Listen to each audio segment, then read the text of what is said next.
सो इप्सो product major है इसमें, इसमें दोनों बराबर है, इप्सो और साइन 1:1 के रेशियो में, इसमें भी इप्सो और साइन 1:1 के रेशियो में। इसका देखना पड़ेगा, इस वाले क्वेश्चन के लिए हमें देखना पड़ेगा। हाँ, और उस इसी क्वेश्चन में, चलो इसको तो अलग से देखना तो देखेंगे ही, पर अगर मैं यहां पे CH3 लगा दूं तो क्या प्रोडक्ट होगा? साइन 100 कौन सा मेजर बनेगा? यहां पे नो रिएक्शन, क्योंकि भाई पहले बेंजाइन बने तब तो प्रोडक्ट बने। बेंजाइन बनने के लिए हाइड्रोजन चाहिए ना, हाइड्रोजन ही तो नहीं है, राइट? जब हाइड्रोजन ही नहीं है तो एलिमिनेशन किसका कराओगे? सो अगर लीविंग ग्रुप जहां लगा है उसके दोनों में से किसी भी एक साइड में हाइड्रोजन है तब तो आप ये कराओगे, नहीं तो ये रिएक्शन ही नहीं हो सकती। ठीक है? सो बेंजाइन मैकेनिज्म के लिए लीविंग ग्रुप के बगल में हाइड्रोजन होना कंपलसरी है, क्योंकि पहला स्टेप क्या है? एलिमिनेशन।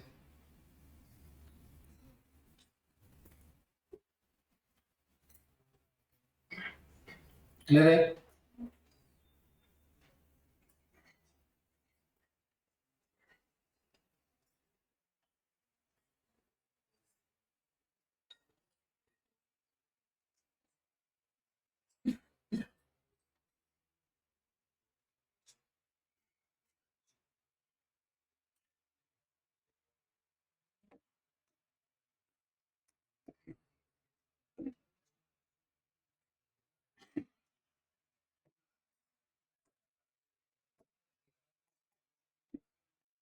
क्लियर है?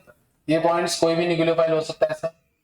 Electron withdrawing group are not present, there must be at least one hydrogen ortho to leaving group. एक हाइड्रोजन होना कंपलसरी, तभी एलिमिनेशन होगा। ऑर्डर इसका भी 2 है, रेट इसका भी वैसे लिखा जाएगा। साइन और इप्सो प्रोडक्ट बनते हैं। अब ये है वो पॉइंट जो हमें डिस्कस किया। लगा होगा तो जो दो प्रोडक्ट्स बनेंगे उनमें रेशियो 2:1 ही होगा। नहीं, वही तो नेक्स्ट डिस्कस करने से, तो उसको मैंने डायरेक्ट नहीं किया ना उस क्वेश्चन को। सो नेक्स्ट पॉइंट जो हमें इस मैकेनिज्म में आनी चाहिए वो है रेशियो सेलेक्टिविटी।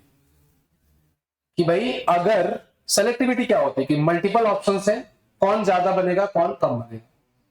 तो एक लेयर ऑफ रेशियो सेलेक्टिविटी हमने यहां पे डिस्कस कर लिया। सर प्रोबेबिलिटी जिसकी ज्यादा वो ज्यादा बने, पर प्रोबेबिलिटी ज्यादा होने के अलावा क्या स्टेबिलिटी ऑफ इंटरमीडिएट भी डिसाइड कर सकता है रेशियो सेलेक्टिविटी? तो यस, स्टेबिलिटी ऑफ इंटरमीडिएट भी रेशियो सेलेक्टिविटी डिसाइड करेगा।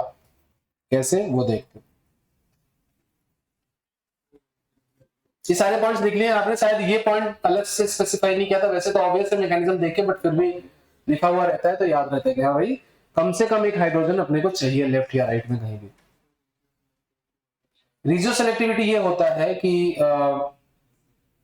दो पोजीशंस हैं, कार्बन 1 और कार्बन 2, दोनों पे न्यूक्लियोफाइल लग रहे, पर एक पे लगने का प्रोबेबिलिटी ज्यादा है, तो एक का मेजर प्रोडक्ट है और एक का माइनर प्रोडक्ट। किसी भी रीजन की वजह से हो सकता है, किसी भी रीजन से। अगर प्रोडक्ट दो बन रहे हैं और दोनों एक दूसरे के पोजिशनल आइसोमर्स, बेसिकली ऐसा समझो, उसमें से एक पोजिशनल आइसोमर ज्यादा मेजर प्रोडक्ट है, तो उसके रिएक्शन को हम रेशियो सेलेक्टिव बोलते हैं। Basically out of multiple reasons possible for attack, one of them is preferred, selectively preferred, इसलिए रेशियो सेलेक्टिव है ना। स्टीरियो सेलेक्टिव क्या होगा फिर बताओ?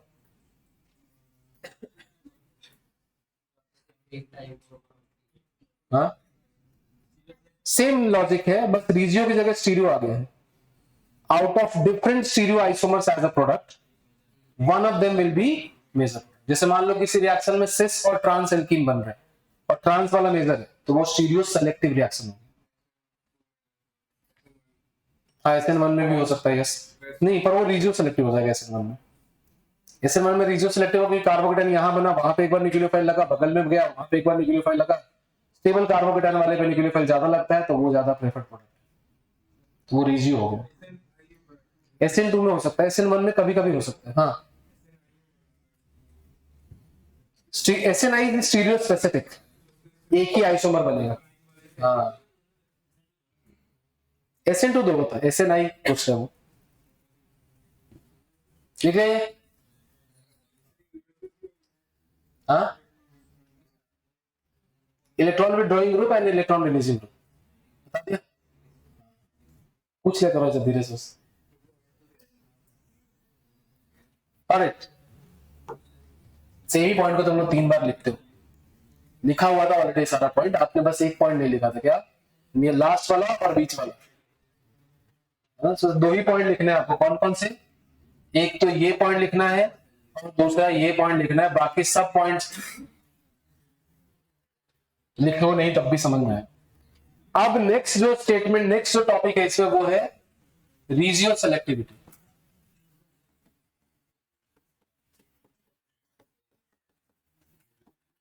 इन बेंजाइन मैकेनिज्म।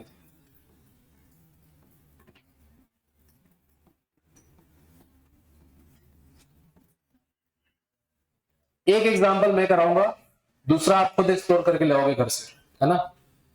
एक एग्जांपल में क्या कराऊंगा कि मैं माइनस आई ग्रुप वालों का करा दूंगा, या प्लस आई का मैं करा देता हूं, माइनस आई का तुम कर लेना, है ना? तो क्योंकि लॉजिक वही रहेगा, बस थोड़ा सा पोजीशन बदल जाए। मान लो CH3 है यहाँ पे और यहाँ पे Cl है, ठीक है? एक ही बेंजाइन बनेगा, ये तो आपको पता है। तो अगर आप मान लो लेके आते हो NaNH2 in presence of liquid ammonia, तो पहले तो आप बेंजाइन बनाओगे। कौन सा बेंजाइन बनेगा?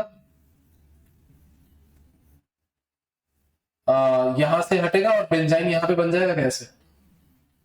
और यहां पे तो CH3 हटा नहीं सकते अपन, है ना? एक ही बेंजाइन बनेगा। तो सबको समझ में आ रहा है? क्योंकि सर क्लोरीन के इधर वाली साइड में हाइड्रोजन है नहीं, नीचे वाली साइड से हाइड्रोजन हटाएंगे तो बेंजाइन यहां पे बने, है ना? तो आप में से किसी को ऐसा समझ लग रहा है कि सर यहाँ पे एक और डबल बॉन्ड ऐसे बना रहा है, बेंजाइन क्यों बना रहे? क्योंकि उसके रेजोनेटिंग स्ट्रक्चर पे बेंजाइन जो दूसरा स्ट्रक्चर आप उसका बना, डबल बॉन्ड तो हर जगह है ही हमेशा। ये क्लियर है? पहला बेंजाइन बनेगा, ये सबको क्लियर है? अब इसके बाद का जो प्रोसेस है, ध्यान से समझो, वो भी एक इंटरमीडिएट ही है। इसके अगला स्टेप जो है वो भी एक इंटरमीडिएट है। कैसे? वापस से न्यूक्लियोफाइल का अटैक। तो न्यूक्लियोफाइल का अटैक अगर यहां पे होगा, अगर NH2 यहां लगेगा तो माइनस चार्ज कहां आएगा? यहां आएगा। और अगर न्यूक्लियोफाइल का अटैक यहां होगा तो माइनस चार्ज नीचे आएगा। क्या बोलो? यही दो बनेंगे और उसके बाद H लगना है अगले स्टेप में। इसको नाम देते हैं अपन 1 और इसको, इसके बाद HNH2 मतलब NH3 वापस आएगा और हम प्रोडक्ट बना लेंगे फाइनली। प्रोडक्ट में यहाँ पे CH3 लगेगा और यहाँ पे NH2, इसको हम क्या बोलेंगे? ये साइन प्रोडक्ट है ना। और जब CH3 वहीं लग NH2 वहीं लग जाएगा जहां पे Cl था, तो क्या होगा? वो इप्सो प्रोडक्ट।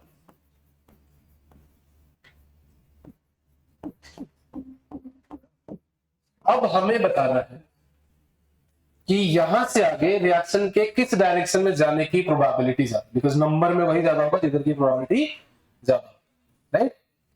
अच्छा, आप में से कोई ये बोलेगा कि सर इंटरमीडिएट तो सेम है, तो रेट तो यहां से डिसाइड होती है। बिल्कुल सही बात है, यहां से यहां जाने की रेट दोनों की बराबर ही तो है। तो अब यहां से 2 पैरेलल पाथ आ रहे हैं ना, तो अगर यहां से 2 पैरेलल रिएक्शन जिसका रेट कांस्टेंट ज्यादा होगा उस डायरेक्शन में रिएक्शन ज्यादा जाएगी, राइट? अब यहां पे किस बात से डिसाइड करेंगे सर इसका प्रोडक्ट क्या है? प्रोडक्ट क्या है उसकी स्टेबिलिटी से डिसाइड करेंगे। अब आप मुझे बताओ कि इन दोनों में कौन सा ज्यादा स्टेबल है? बस तो हो गया, आंसर आपको मिल गया। कौन सा प्रोडक्ट ज्यादा बन रहा है? इप्सो प्रोडक्ट ज्यादा बन रहा है। सेकंड का जो प्रोडक्ट है वो क्या है? इप्सो प्रोडक्ट है, वो ज्यादा बन रहा है। सो स्टेबिलिटी में 2 इज ग्रेटर देन 1। ऐसा क्यों? क्योंकि सर जो ये डिफरेंशिएटिंग पॉइंट है वो है एक प्लस आई ग्रुप, और प्लस आई ग्रुप से नेगेटिव चार्ज जितना दूर रहे उतना बेहतर है। तो इसलिए 2 वाला ज्यादा स्टेबल है। 2 वाला ज्यादा स्टेबल है तो मतलब 2 से बनने वाला प्रोडक्ट नंबर में ज्यादा होगा, नंबर में ज्यादा होगा। एट द एंड वो है इप्सो प्रोडक्ट। इसलिए प्रोडक्ट जो है, जैसे ipso product will be more than cine product. Final conclusion क्या है कि ipso product will be more than cine product, concentration है ना। सो अब आपको समझ में मेजर माइनर हम कैसे डिसाइड करेंगे। अब इसको हम कहते हैं रीजियो सेलेक्टिविटी, ठीक है? सो इसको क्या बोलेंगे? क्यों? दो रीजन है सेलेक्ट करने के लिए, उसमें से एक को आपने ज्यादा preference the, that is what ratio selectivity is, है ना। अब बाकी लॉजिक अब सेम ही रहेगा, पोजीशन बदलती रहेगी। CH3 अगर मेटा पे आ जाए तो क्या होगा? तो दो बेंजाइन बनेंगे, 4 प्रोडक्ट बनेंगे और उन चारों में डिसाइड करोगे करोगे। हाँ, OCH3 आ जाए तो माइनस आई ग्रुप हो गया वो। अगर CH3 की जगह OCH3 आ जाता, सेम क्वेश्चन ले लो, एक प्लस आई और एक माइनस आई का ले लो, बाकी के पोजीशन वाइज तुम खुद कर लेना। मान लो ये रिएक्टेंट होता, CH3 की जगह OCH3 वाला रिएक्टेंट होता, तो क्या होता?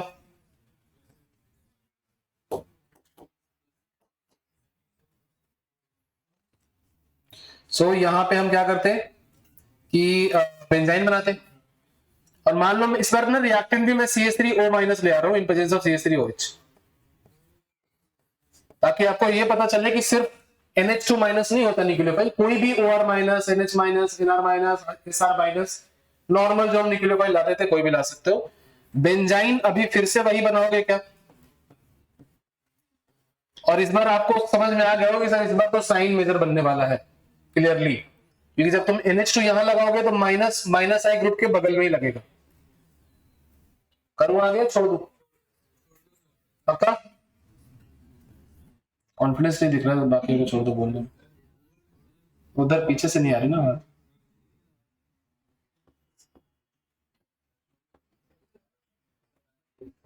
NH2 और यहाँ पे माइनस, इसको फिर से नाम दे दो 1, और दूसरे प्रोडक्ट में NH2 ऊपर लगा लोगे,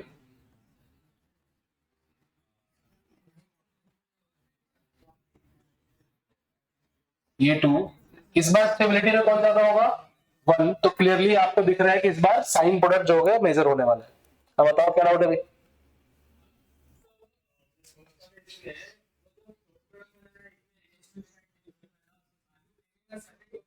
नहीं नहीं नहीं नहीं, वो NH2 ही है, गलती से है,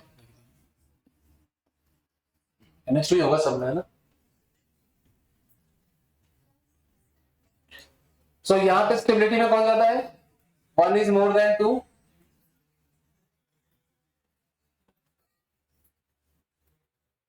तो मेजर प्रोडक्ट कौन सा होगा इस बार? Sine product is more than ipso product. और ऐसे बाकी के एग्जांपल आप खुद से ट्राई करोगे कि अगर वही मेटा पे चला जाए, पैरा पे चला जाए तो क्या कर लोगे? अब तो इजी है, बस ये है कि बाकियों जब बाकी ऑप्शंस में जाओगे तो 2 नहीं 4 प्रोडक्ट बनेंगे, क्योंकि अब 3 प्रोडक्ट, 3 प्रोडक्ट तो मिनिमम बनेंगे ही बनेंगे। क्यों? क्योंकि 2 बेंजाइन बनेंगे, तो 2 बेंजाइन के 3 प्रोडक्ट। अब उन तीनों में आपको कंपेयर करना पड़ेगा कौन सा है।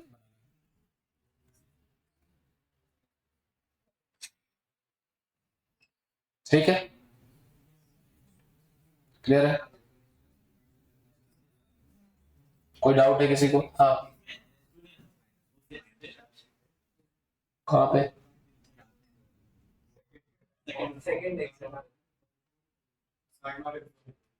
सेकंड एग्जांपल में यहाँ पे OCH3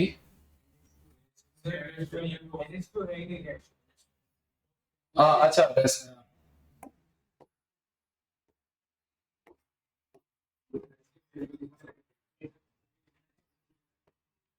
वहां भी चेंज कर सकते, तुम्हें समझ में आ रहा है क्या है, बस वो इम्पोर्टेंट है। सो न्यूक्लियोफाइल में इनमें से कोई भी हो सकता है, ऊपर दिया है OH minus, NH2 minus, OR minus, इस तरह से कुछ भी, SH माइनस, खुद वो न्यूक्लियोफाइल है ना। मॉड्यूल में कुछ होमवर्क मार्क करके दूंगा मैं, अच्छे अच्छे क्वेश्चन है इसके, एक बार जो प्रोडक्ट बना वही न्यूक्लियोफाइल का काम करके वापस अटैक कर दे, वैसा सिनेरियो भी हो सकता है।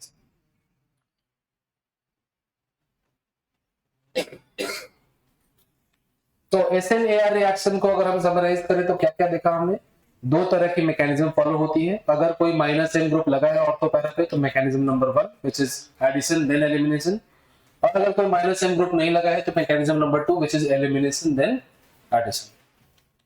माइनस एम ग्रुप लगा है तो ipso product is the only product, there is no chance of cine product. ठीक है, अगर माइनस एम ग्रुप नहीं लगा है तो इंटरमीडिएट बेंजाइन बनता है।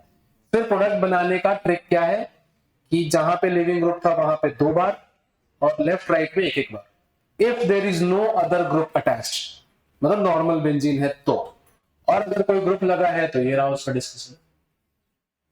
पॉसिबल प्रोडक्ट में वैसे भी सारे ही बना लेना तुम, जहां पे लिविंग ग्रुप है उसके लेफ्ट में एक, राइट में एक, वहां पे 2। वो पॉसिबल प्रोडक्ट में तो वैसे भी कर सकते हो ना, 3 प्रोडक्ट तो बनने ही बनने हैं जरा मेरे साथ, है ना, पॉसिबल पे। तो अगर लिविंग ग्रुप के बगल में दोनों साइड में कोई ग्रुप लगा है ऑलरेडी, तो वहां पे बेंजाइन मैकेनिज्म नहीं होगी, वहां पे SN_AR होगा तो होगा, और नहीं तो बिल्कुल ही नहीं होगा, कुछ नहीं होगा। ठीक है, हाँ नहीं फर्स्ट ना, हाँ बिल्कुल भाई, पॉइंट तो तुम्हारा बिल्कुल सही है, पर इसका प्लस एंड पहुंचे जाएगा, रेजोनेंस करेगा नहीं ना वहां पे। माइनस चार्ज है ना, ये माइनस चार्ज रेजोनेंस तो जाएगा क्या? वो माइनस तो रेजोनेंस नहीं जाएगा ना। अगर ये पाई बॉन्ड नहीं होता और फिर ये माइनस होता तो उसका इंपैक्ट होता।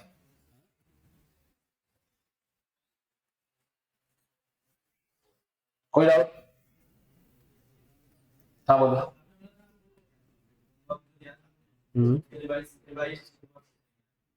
सेम होमवर्क था, मैंने चेक किया कर जाके, कोई गड़बड़ नहीं। क्वेश्चन नंबर 17 सिर्फ आउट ऑफ सिलेबस था, बाकी सब सही क्वेश्चन है।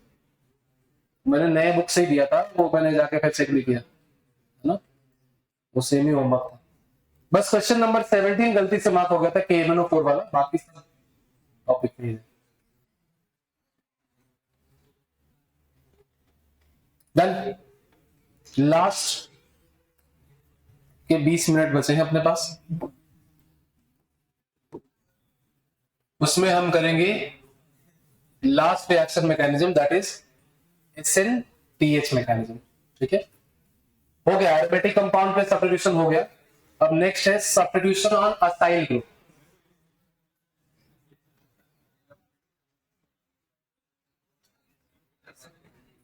मैं बिल्कुल आपको बोलूंगा, नोट्स भेजूंगा, इसमें बहुत अच्छे अच्छे क्वेश्चंस हैं, या DPP में नोट्स नहीं तो DPP, दोनों में से कोई एक कर लेना। हाँ ठीक है, DPP भी तो भेज ही दूंगा। हाँ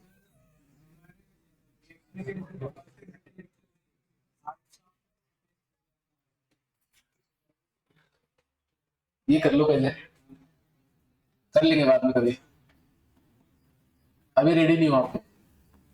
nucleophilic substitution on acyl carbon,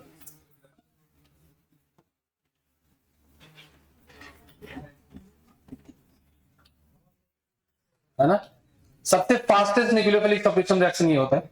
इसके बाद SN1 या SN2, उन दोनों के बीच में NGP, और सबसे कम SNAR। ठीक है, क्यों होता है वो भी हम अभी समझेंगे, कहां होता है वो पहले समझेंगे। एक कार्बन होगा R, C double bond O, और यहां पे लिविंग ग्रुप लगा हो, इसको हम कहते हैं SN, इसको हम असाइल कार्बन कहते हैं ना। C डबल बॉन्ड O वाले सिस्टम को हम कहते हैं acyl group, alkyl, aryl, benzyl, acyl, इस तरह से, तो इसको हम असाइलिक ग्रुप कहते हैं। नॉमेनक्लेचर में पढ़ा था हमने IUP से। इस असाइल ग्रुप को अगर हम किसी न्यूक्लियोफाइल से इंट्रोड्यूस करें, तो न्यूक्लियोफाइल यहां पे अटैक करेगा। ठीक है, न्यूक्लियोफाइल यहां पे अटैक करेगा, तो आपको भी पता है कि सबसे पहले यहां पे बनेगा क्या, सबसे पहले क्या होता है बताओ, सिखाया है मैंने, क्या होता है सबसे पहले, क्या होगा अगर यहाँ न्यूक्लियोफाइल अटैक करेगा तो? ऑक्सीजन पे माइनस होता है, पाई बॉन्ड सबसे पहले टूटता है, राइट। तो सबसे पहले हम पाई बॉन्ड तोड़ेंगे, O पे माइनस, यहाँ पे लिविंग ग्रुप और यहाँ पे न्यूक्लियोफाइल। ठीक है, अच्छा ये इसका क्या है, इंटरमीडिएट है।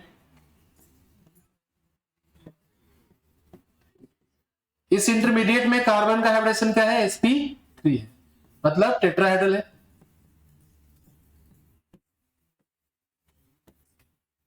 ठीक है, उसके बाद अगले स्टेप पे क्या होता है बताओ, ये भी सिखाया मैंने। ऑक्सीजन का माइनस वापस इंटरनल अटैक करता है और लिविंग ग्रुप लीव कर सकता है, जो अभी हमने एडिशन एलिमिनेशन में भी यही देखा था सेकंड अप्रोच। तो क्या बनेगा, R C double bond O, यहां पे न्यूक्लियोफाइल लग जाएगा प्लस लिविंग ग्रुप, सिंपल है। At the end of the reaction हो रहा है सब्स्टिट्यूशन, की लिविंग ग्रुप निकला, न्यूक्लियोफाइल आ गया, पर सब्स्टिट्यूट करने का तरीका is not similar to the other method जिसमें डायरेक्ट सब्स्टिट्यूट होगा। यहां पे पहले क्या हो रहा है, पहले क्या हो रहा है, क्या बोलेंगे उसको, पहले क्या हो रहा है, एडिशन, पहले हो रहा है एडिशन, एंड देन क्या हो रहा है, एलिमिनेशन, तो ये भी एडिशन एलिमिनेशन ही है, इसको हम कहते हैं SNAE। SNAE वहां पे क्या था, SNARAE, मतलब SNAEAR मतलब एरोमेटिक रिएक्शन में एडिशन एलिमिनेशन हमने पढ़ा था थोड़ी देर पहले। ये नॉर्मल असाइल कार्बन पे है, तो इसका नाम क्या होता है, SNAE, nucleophilic substitution by addition elimination, लिखना पूरा नाम इसका।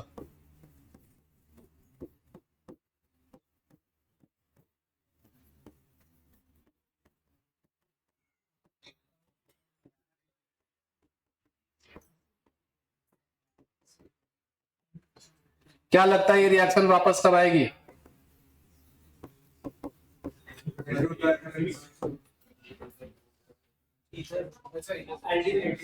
एल्डिहाइड में तो नहीं, क्योंकि ये लिविंग ग्रुप एल्डिहाइड नहीं हो सकता ना, कार्बन नहीं हो सकता, पर उसके आगे acid chloride, carboxylic acid, amide है ना, यहाँ पे Cl हो, OH हो, NH2 हो, OR हो, ये सब ये रिएक्शन दे सकते हैं ना।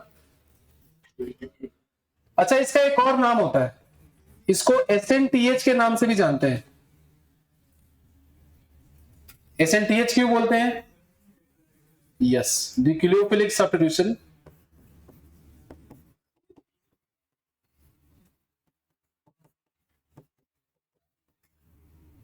via formation of tetrahedral intermediate।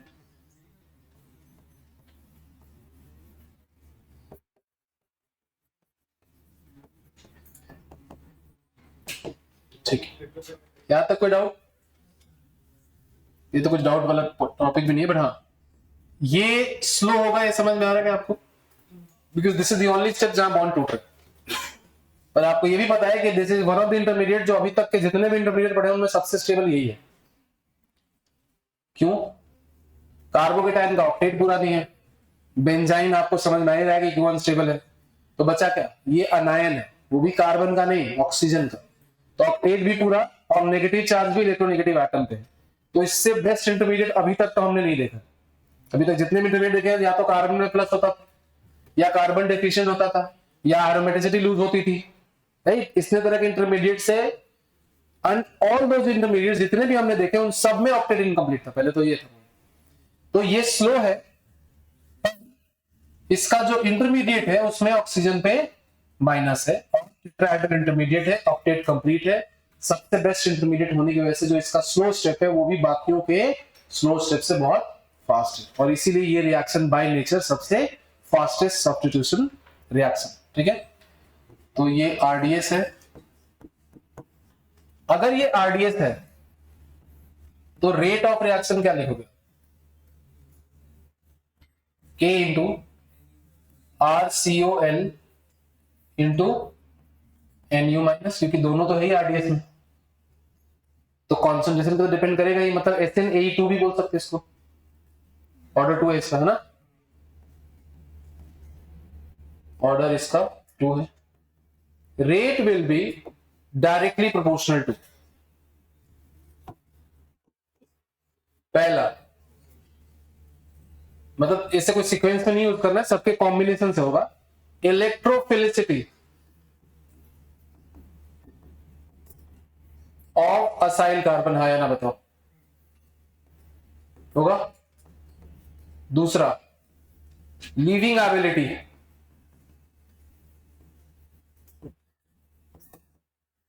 जितनी जल्दी लिविंग ग्रुप लीव कर जाए उतना बेहतर है ना। तीसरा crowding around C double bond हो, वही असाइल कार्बन। ये फैक्टर्स जो है वो रेट ऑफ रिएक्शन को थोड़ा बहुत ऑल्टर कर सकते हैं। हाँ, just fastest of all slow steps. हाँ,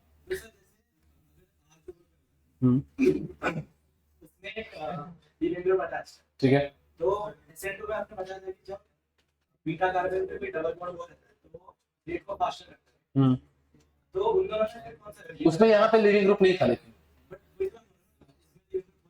हाँ हाँ ये होगा, वो तो वैसे भी SN2 है ना, वो NGP है बाय द वे। अब आप उसको समझ सकते हो कि उसकी रेट फास्ट क्यों थी, आप देखो SN2 में हमने किसकी किसकी रेट फास्ट लिखी थी, जहां कार्बोनिल था उसकी भी फास्ट लिखी थी, एल्कीन था उसकी भी फास्ट लिखी थी, बेंजीन था उसकी भी फास्ट लिखी थी. Now you know because these groups act as neighbouring groups, वो रेट को ओवरऑल बढ़ाते हैं, है ना. देख ले यहां पे, यहां तक कोई डाउट है? हाँ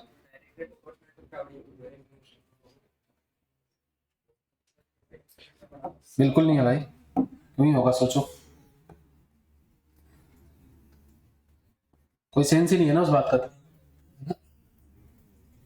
ठीक, चलो कोई तो ध्यान दे रहा है. हाँ हाँ, सो क्राउडी से रेट तो कभी बढ़ी नहीं सकती ना भाई, मतलब रेट क्राउडी से अगर होगा कुछ तो रेट घटेगी, बढ़ेगी नहीं.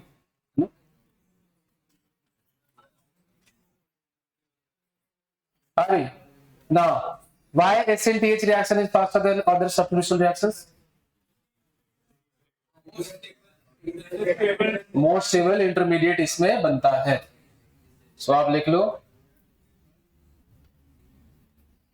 the intermediate formed in SNTH reaction, the intermediate formed in SNTH reaction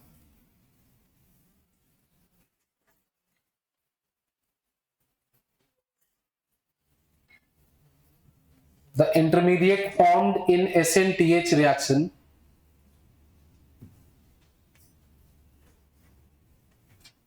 has complete octet of all the atoms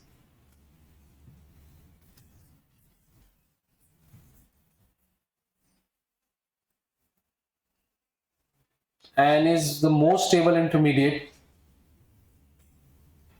is the most stable intermediate of all substitution reactions, of all nucleophilic substitution reactions, of all nucleophilic substitution reactions, intermediate of all SN reactions लिख लो.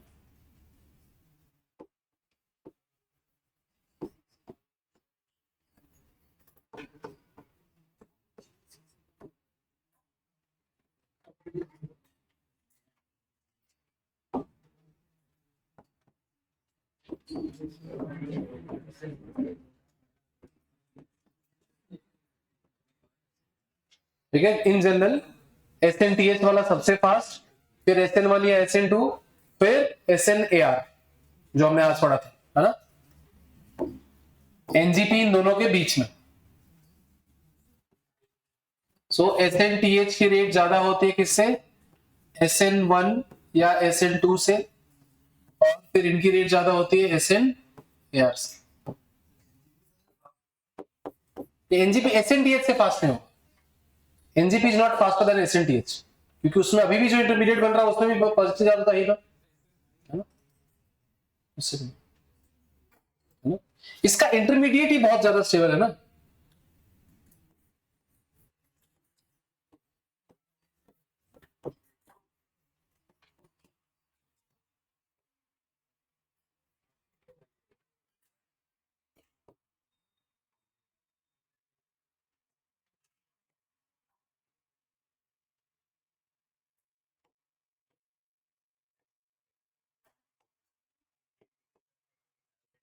है ना.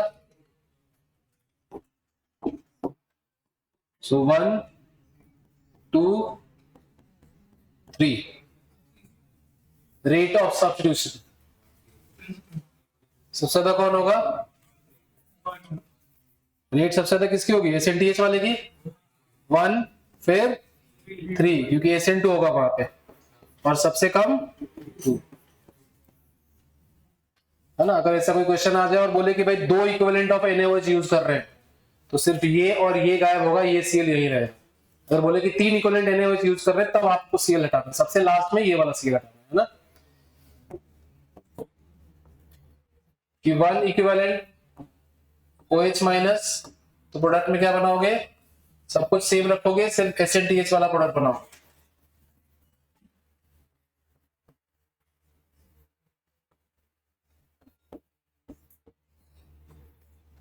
दो equivalent अगर आप लाते हो OH minus का, तो फिर आप SN2 वाला और SNTH वाला दोनों हटाओगे.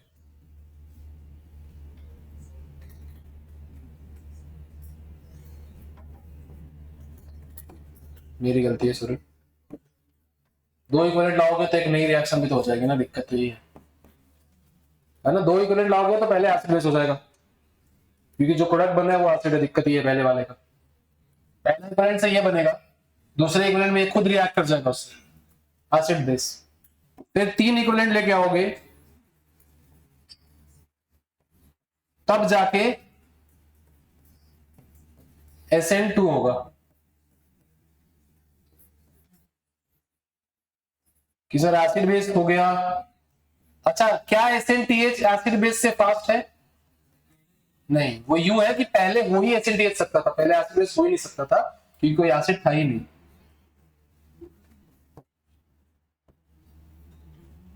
अब ये एसिड बेस नहीं करेगा NaOH के साथ है ना, क्योंकि अल्कोहल है। तो फिर नेक्स्ट 4th इक्विवेलेंट लाओगे तो ये Cl भी गायब। हाँ, थर्ड इक्विवेलेंट पे RSR बन गया। कहां पे? थर्ड इक्विवेलेंट पहले तो यहां लगेगा वो, फिर SH बन गया, फिर से एसिडिक है ना, तो फिर से यहाँ पे एसिड बेस रिएक्शन करेगा। ऑल्सो ये क्वेश्चन सिर्फ इसलिए होते हैं ताकि आपको एक जनरल आइडिया लग जाए कि कौन सी रिएक्शन फास्ट होती है। रियल वर्ल्ड में ऐसे कंपाउंड रिएक्ट करेंगे, कैसे करेंगे, वो उसकी कोई गारंटी नहीं है जितना हम कॉन्फिडेंस में बोल रहे हैं ना, क्योंकि these are actual compounds, on paper react नहीं करते है ना। सो इन क्वेश्चन का मेन पर्पस होता है कि आपको सारे टाइप के मैकेनिज्म का रेट और उनका रिलेशन समझ में आ जाए, है ना। देख लिया?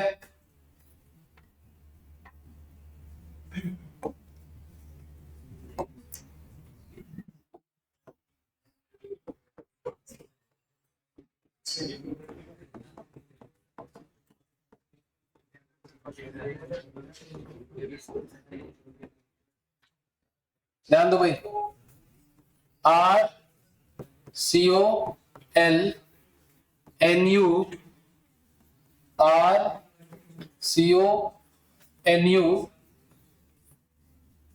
यही है। तो भाई कंडीशन बहुत सिंपल है, अगर न्यूक्लियोफाइल आने वाला लिविंग ग्रुप से स्ट्रॉन्ग न्यूक्लियोफाइल नहीं है तो कोई फायदा नहीं है, वो वापस लिविंग ग्रुप अटैक करके बैकवर्ड आ जाएगा, राइट। सो पहली कंडीशन तो यही है कि न्यूक्लियोफिलिसिटी क्या होनी चाहिए, nucleophilicity of the nucleophile must B more then the leaving group, ताकि बैकवर्ड ना आ जाए रिएक्शन में। मतलब इसका दूसरा तरीका ये भी है क्या कि लिविंग एबिलिटी किसकी ज्यादा होनी चाहिए, L माइनस की ज्यादा होनी चाहिए, किससे, NU माइनस, है ना। जैसे मान लो यहाँ पे OH है और इसकी रिएक्शन करा रहे हो तुम NaCl के साथ, ऑब्वियसली ये रिएक्शन क्या होगी, पास और या नो रिएक्शन, हाँ नो रिएक्शन। क्यों? क्योंकि OH और Cl में कंपटीशन है, Cl is a good leaving group, तो वो क्यों अटैक करेगा वापस, है ना, तो ये रिएक्शन नहीं होगी। लेकिन अगर मान लो तुम्हारे पास रिएक्शन में है यहाँ पे Cl और इसकी रिएक्शन करा रहे हो NH2 माइनस के साथ या NaNH2 के साथ या NaOH के साथ या कुछ भी ऐसा ग्रुप, तो ये रिएक्शन हो जाएगी और यहाँ पे लग जाएगा। अरे बात समझ में? तो कब रिएक्शन करानी है कब नहीं करानी का क्राइटेरिया एक तो सिंपल है, क्या कि the leaving group must be a good leaving group as compare to the nucleophile, ताकि रिएक्शन फॉरवर्ड जा सके। पर अगर लिविंग ग्रुप पुअर है, सॉरी अगर न्यूक्लियोफाइल पुअर न्यूक्लियोफाइल है तो क्या करेंगे, in case of a poor nucleophile क्या होना चाहिए, पुअर न्यूक्लियोफाइल जैसे मान लो न्यूट्रल न्यूक्लियोफाइल अगर, तो न्यूट्रल न्यूक्लियोफाइल के केस में बस इतना मेक श्योर करो कि उस न्यूक्लियोफाइल के पास कम से कम एक हाइड्रोजन हो, ताकि जो लिविंग ग्रुप निकले वो अनायन बन के ना निकले, वो हाइड्रोजन लेके H+ लेके न्यूट्रल बन के निकले। So those reactions are possible even though nucleophile is not strong nucleophile than leaving group, because leaving group उसके L- के फॉर्म में निकल ही नहीं रहा, वो निकल रहा है किसके फॉर्म में, LH के फॉर्म में, राइट। तो दूसरा जो तीसरा कंडीशन है ये लिख लिया आपने, and this is very important, क्योंकि यहाँ पे जब बच्चे न्यूक्लियोफिलिसिटी और लिविंग एबिलिटी कंपेयर करते हैं तो उल्टा आंसर आता है, बिकॉज एक्चुअली में जो लीव कर रहा है वो है ही नहीं जो आप सोच रहे हो, है ना। So third point and the most important point कि in case of neutral nucleophiles,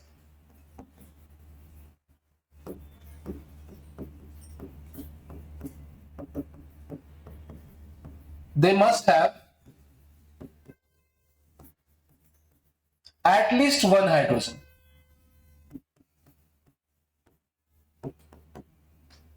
जैसे आपके पास मान लो यहाँ पे Cl है और आप इसकी रिएक्शन कराते हो NH3 के साथ, तो वैसे तो NH3 जो है वो न्यूट्रल है ना, पर NH3 न्यूट्रल होते हुए भी अटैक करेगा because NH3 is basic also, nucleophilic also, है ना।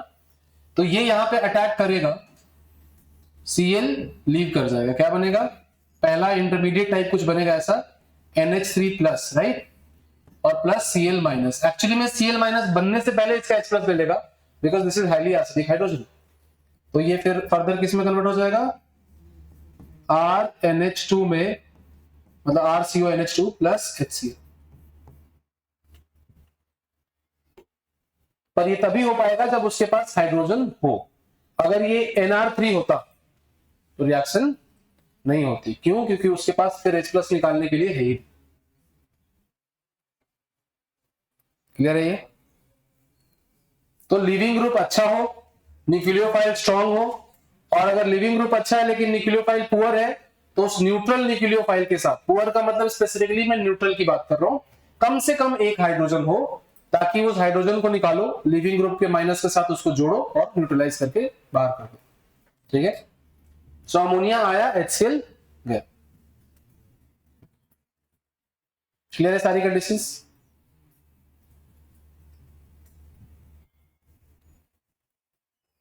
सबको क्लियर है, लिख लिया सबने, क्वेश्चन करें फिर।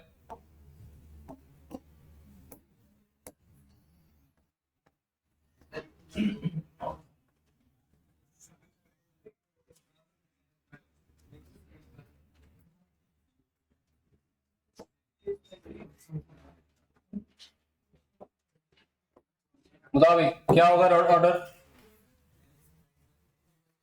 रिएक्टिविटी ऑर्डर क्या होगा इसमें।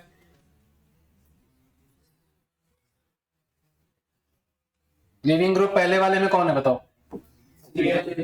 दूसरे वाले में कोई ये पूरा, कोई एक, मतलब इधर वाला या उधर वाला, कोई भी एक, इसमें और इसमें, ठीक है।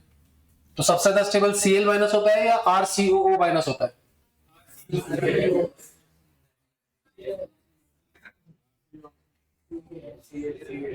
HCl ज्यादा एसिडिक होता है या एसिटिक एसिड ज्यादा एसिडिक होता है, तो फिर कौन ज्यादा स्टेबल होगा, Cl माइनस या RCOO माइनस। इतनी जल्दी पलट जाते हैं मतलब। सो Cl minus is more stable then RCOO minus, है ना। ऑक्सीजन का रेजोनेंस हम ज्यादा हो रहा है बट Cl में चार्ज डिस्पर्स ज्यादा होता है ना, राइट। सो ये ऑर्डर रिएक्टिविटी का ये होगा, क्योंकि लिविंग एबिलिटी तो ज्यादा है ही, साथ साथ में on top of that Cl का माइनस आई भी तो ज्यादा होता है, और OR का तो प्लस m होगा, तो ये तो इसकी इलेक्ट्रोफिलिसिटी को घटाएगा, इसका प्लस m और ज्यादा होगा तो इलेक्ट्रोफिलिसिटी को और घटा देगा, और इसका प्लस m सबसे ज्यादा तो इलेक्ट्रोफिलिसिटी और घट जाएगी। तो लिविंग एबिलिटी भी घट रही है और इलेक्ट्रोफिलिसिटी भी डिक्रीज हो रही है, तो दोनों के कॉम्बिनेशन से नेट नेट रेट क्या होगी, डिक्रीज होगी। क्या ये समझ में आ रहा है सबको, हाँ। तो ये लिख लेना, लेफ्ट टू राइट जा रहे हैं, तो पहला क्या हो रहा है, लिविंग एबिलिटी डिक्रीज कर रहा है, दूसरा क्या हो रहा है, electrophilicity of the acyl carbon भी डिक्रीज हो रहा है, बिकॉज प्लस m बढ़ता जा लेफ्ट टू राइट जा।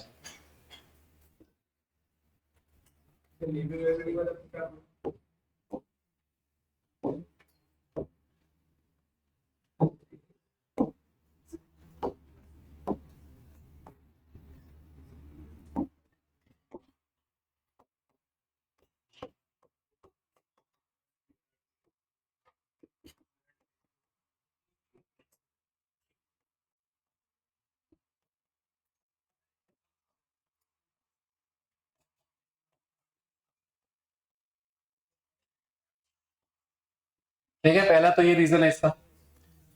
दूसरा, plus m effect of NH2 is more than OR is more than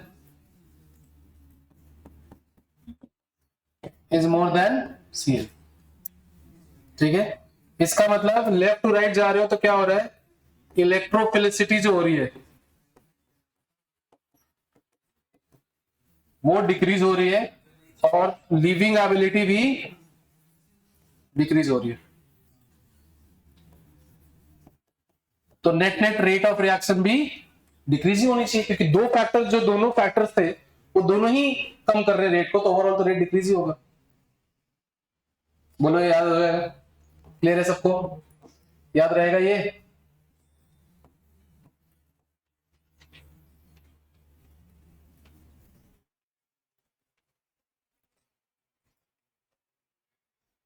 तो प्रोडक्ट आप बना लोगे, बस ये पता कर लेना कि वहां रिएक्शन होगी कि नहीं होगी। प्रोडक्ट में तो कुछ नहीं करना है, न्यूक्लियोफाइल लगाना है और लिविंग ग्रुप हटाना है वहां से।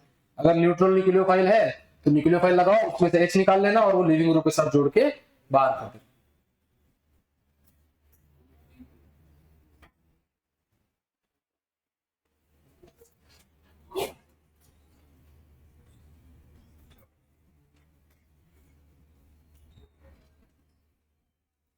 लिख लिया?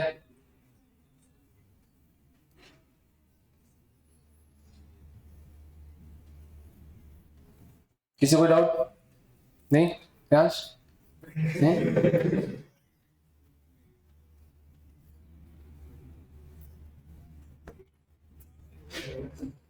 अब बस मैं आपको ज्यादा नहीं रोकूंगा, बस ये बता दो कि रिएक्शन होगी कि नहीं होगी। पहले फर्स्ट रिएक्शन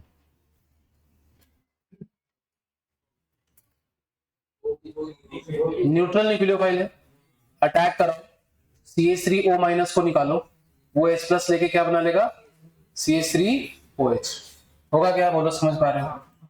दूसरे वाले में हाँ या ना?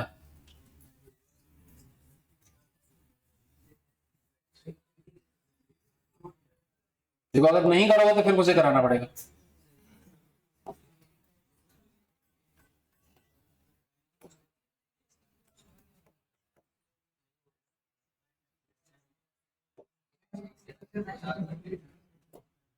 लेट्स अंडरस्टैंड पहले तो कि इलेक्ट्रोफिलिक सेंटर कौन सा है। पहले वाले में कहां पे न्यूक्लियोफाइल का अटैक होगा बताओ? फर्स्ट रिएक्शन में न्यूक्लियोफाइल कहां अटैक करेगा? यहां पे। सेकेंड वाले में यहां करे कि यहां करे? फर्स्ट वाले कार्बन पे करे। क्यों? लेफ्ट या राइट? राइट वाले में। भाई ये तो लिविंग ग्रुप भी नहीं है, एल्डिहाइड और ketone are not assigned groups, इसमें कोई लिविंग ग्रुप नहीं होता है। कार्बोनिल कंपाउंड्स में कोई लिविंग ग्रुप नहीं होगा, तो इसमें दोनों में से कहीं भी करा दो, आपकी मर्जी है। मतलब ये जो है वो लिविंग ग्रुप है, इसका लिविंग ग्रुप ये है और इसका लिविंग ग्रुप लेट्स से ये है। न्यूक्लियोफाइल क्या है? NH3। इसमें से न्यूक्लियोफिलिक पार्ट क्या है? NH2। बाहर क्या निकलेगा? H। वो किसको लेके जाएगा? OM। तो प्रोडक्ट क्या बना होगा इसमें? PH C double bond O NH2 होगा क्या? बोलो रेहाना, बताओ यार, थक गए तुम लोग अभी से। और साथ में MEOH। क्या बोला मैंने? अगर न्यूट्रल न्यूक्लियोफाइल है तो उसको लगा लो, उसमें से H प्लस निकालो और लिविंग ग्रुप के साथ जोड़ दो। और अगर न्यूट्रल न्यूक्लियोफाइल के पास H प्लस नहीं है तो वो अटैक नहीं कर। अब इधर बोलो ये न्यूट्रल न्यूक्लियोफाइल है, PHNH2 एनिलीन है बेसिकली, इसके पास H प्लस है क्या? है तो ये अटैक करेगा तो कहां करेगा? PH डबल बॉन्ड O और फिर यहां पे NH, नॉट NH2। NH2 का एक H जाएगा ना, किसके साथ जाएगा? ETOH के साथ। और NH के साथ क्या लगेगा? PH और साथ में ETOH। इधर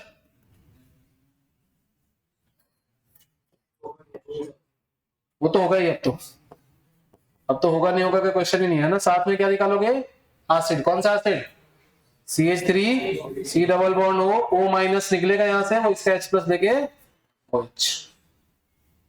राइट में OR माइनस यहां अटैक कर रहा है और COO माइनस लीव कर रहा है। करके देखते हैं ना, ये OR है और ये है डबल बॉन्ड O माइनस। अब बताओ ये स्टेबल कि ये स्टेबल? ये ज्यादा स्टेबल कि ज्यादा स्टेबल? अच्छा, ये ज्यादा न्यूक्लियोफिलिक कि ये ज्यादा न्यूक्लियोफिलिक? फिर होगा ना भाई मेरे, अगर ये ज्यादा रिएक्टिव है तो यही अटैक करेगा ना इधर। यही तो कंडीशन थी ना पहली, कि the nucleophile must be stronger nucleophile than leaving group, और leaving group must be better leaving group as compare to nucleophile. लिख लिया तक है?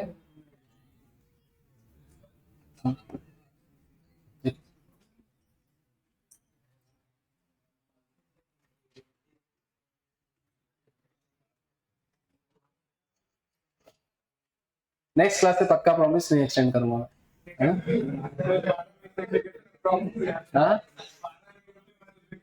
12 मिनट नहीं, मैंने ऐसा कभी भी बोला अगर एक्सटेंड नहीं करूंगा तो नहीं किया मैंने, है ना?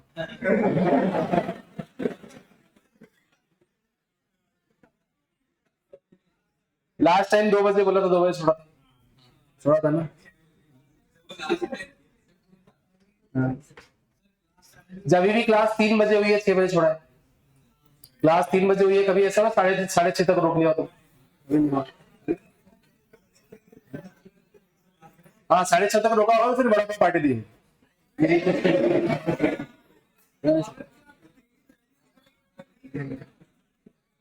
जब भी क्लास जरूरत से ज्यादा एक्सटेंड हुई है तो पार्टी तो हुई है ना।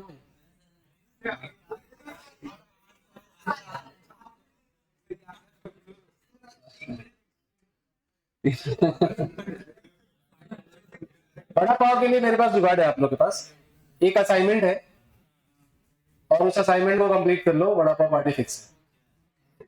वो भेजूंगा मैं अभी, भेजा नहीं नहीं किया था। नहीं सही होना चाहिए ना भाई, रिवॉर्ड इससे फ्री में कि कुछ भी सर एफर्ट लगाया मैंने उसका रिवॉर्ड दे दो। उसके सारे क्वेश्चन सही कर लो, और 32 क्वेश्चन है उसमें।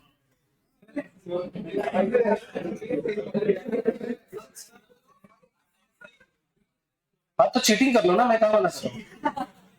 तो एक करो सबको बांट दो, मैंने मना ही नहीं किया, बस सबके नोट्स में होना चाहिए वो सारा सही, है ना?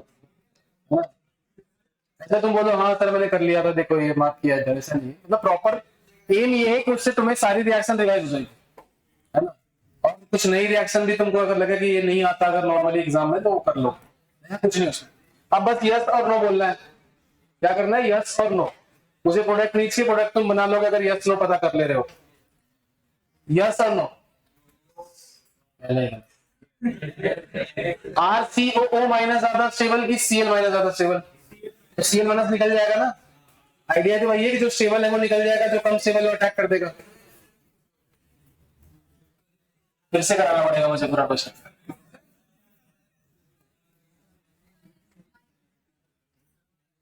यस और नो?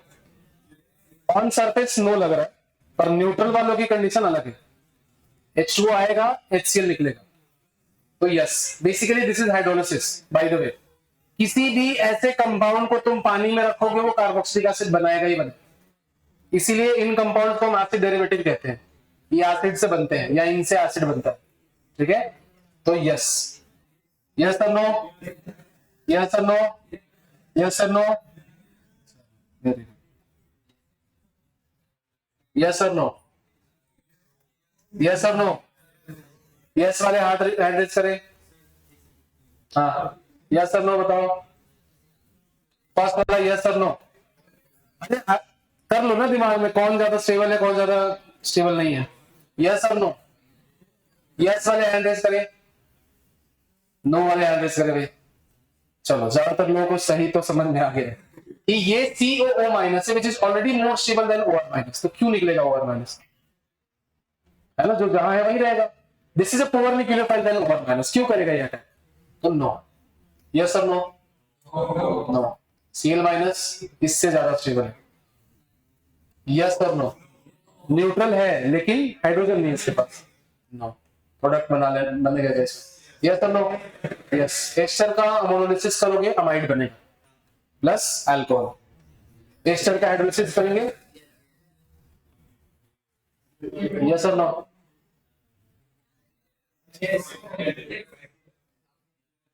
भाई R माइनस तो किसी पे भी अटैक करेगा। R minus is like carbon पे माइनस, उससे ज्यादा स्ट्रॉन्ग न्यूक्लियोफाइल क्या ही हो सकता है? यस। यस और नो? अरे इंट्रामोलिकुलर नाम की रिएक्शन नहीं सुनी क्या तुम लोगों ने? यहाँ पे अगर OH होता, यहाँ पे अगर OH होता तो अटैक होता, बनता एस्टर, है ना, एस्टर बनता। By the way cyclic ester को लैक्टोन कहते हैं, है ना, साइक्लिक एस्टर जब भी बने तो उसको लैक्टोन कहते हैं। बस हो गया। हाँ, सो घर जाके बीपीवी पूरी कर लेना। नेक्स्ट क्लास कब है? कल है ना? तो कल तक तो नहीं कर पाओगे, पर जब भी हो जाए जितने डाउट पूछने पूछो। 4 दिन में सारे डीपीपी कंप्लीट करो, एंड देन जो मैंने 78 क्वेश्चन दिए हैं अगर आपने वो कर लिए तो आप समझ लो कि बीटेस्ट में तो आपकी वहां होने के लिए वहां फिर से करके आना पड़ता है ना। तो दिक्कत क्या हो गया तुम लोगों के साथ कि जो करके जाते हो वो भी नहीं करके आते हो एग्जाम में, है ना। तो दिक्कत वहां आ जाती है कि सर ये तो आता था पर मैंने ये गड़बड़ कर दिया। हाँ, अरे अभी तो दिया भाई, पूरी शीट दी प्रिंटेड। 78 वही है। असाइनमेंट दूसरा दूंगा, बड़ा पाव असाइनमेंट वो अलग है। स्टेबिलिटी डिक्रीज कर रहा है, बताओ ना। स्टेबिलिटी को डिक्रीज नहीं कर रहा। प्लस एम से electron density, plus M will decrease electrophilicity, positive charge को घटाएगा ना, तो इलेक्ट्रोफिलिसिटी घट जाएगी ना प्लस एम से। फर्स्ट में का लेक्चर रिकॉर्ड करने